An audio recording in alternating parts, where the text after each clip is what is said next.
Salut Maloc, Bonjour, ça va? ça va? Et vous, ça va bien? Ça va, ça va. Alors, il paraît que le 13 février, ça va être un grand jour pour les fans de Maloc, qui aura deux sorties le même mois, le même jour. Écoutez, j'espère que ce sera un grand jour pour eux. En tout cas, ça va être un grand jour pour moi, puisque j'ai en effet deux ABD Maloc qui sortent. L'un chez Pocket, qui s'appelle Les Visages de Dieu. Donc, première sortie en poche. Et parallèlement, au Fleuve Noir, en grand format, la nouvelle aventure d'Amédée Maloc, qui suit le cimetière des Hirondelles, et qui va s'appeler Les Larmes de Pancrace. Alors, Les Visages de Dieu, c'est pas la première fois qu'il sort, il est déjà sorti.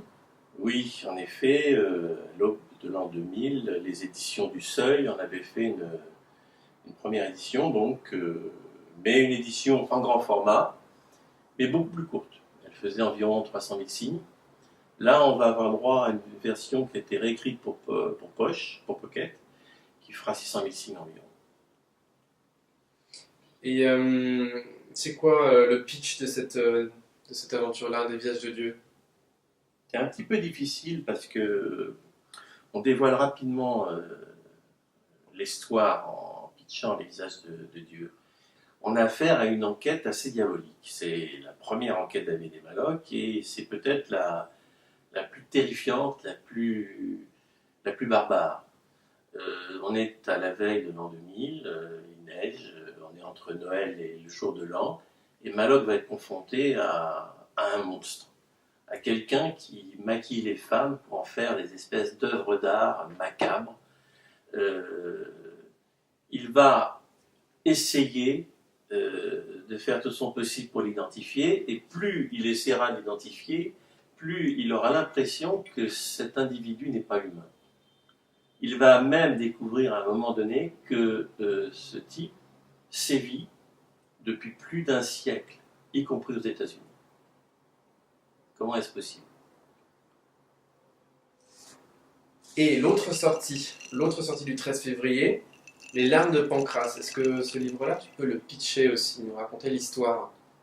Alors, dans le cas des larmes de Pancrace, encore une fois, Maloc va être face à l'histoire, la grande histoire avec un grand H, en l'occurrence le Moyen Âge.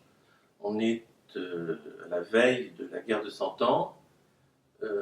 Les Anglais, les meutes d'Anglais sont en train de descendre en massacrant tout sur leur passage, pendant que la peste remonte et massacre elle aussi tout sur son passage.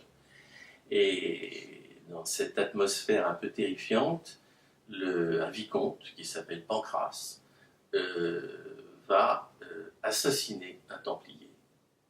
Maloc va enquêter, bien entendu, de nos jours, il ne rentre pas dans le temps, et il va enquêter et va découvrir que ce meurtre est en train d'entraîner une série d'autres meurtres, toute une série de meurtres, plus étranges les uns que les autres. Est-ce que tu nous ferais un petit panorama, maintenant que Maloc est international, des sorties dans le monde? Alors on a eu une sortie en octobre dernier du cimetière des Hirondelles en Italie, en italien, chez EO Édition. Pour l'instant, ça se passe très bien. J'espère que ça va continuer. Et nous avons une sortie en mars sur l'Angleterre et sur les États-Unis aux éditions World Noir. Il restera ensuite dans les inédits Le Massacre des Innocents qui va sortir lui chez Pocket en octobre 2014. Ce qui fait donc 3 sorties en France et 3 sorties à l'étranger pour 2014.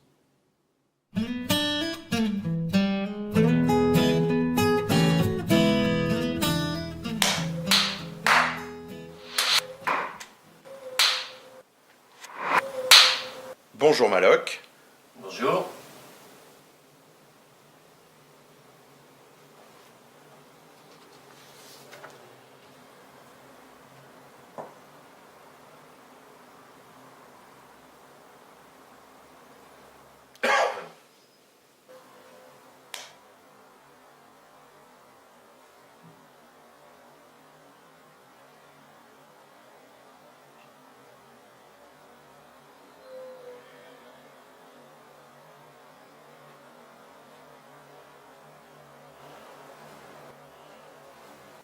c'est la toute en...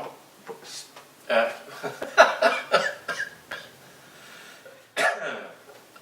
bon, C'est la toute première. non, ça va pas aller là. Ça va pas aller parce que le nouveau, enfin Maloc va être confronté à l'histoire avec un montage.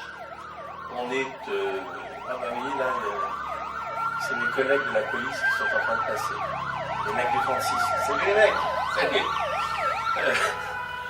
Et en plein Moyen-Âge, à l'aube de la guerre de 100 ans, il y a la peste qui est en train de remonter toute la France à partir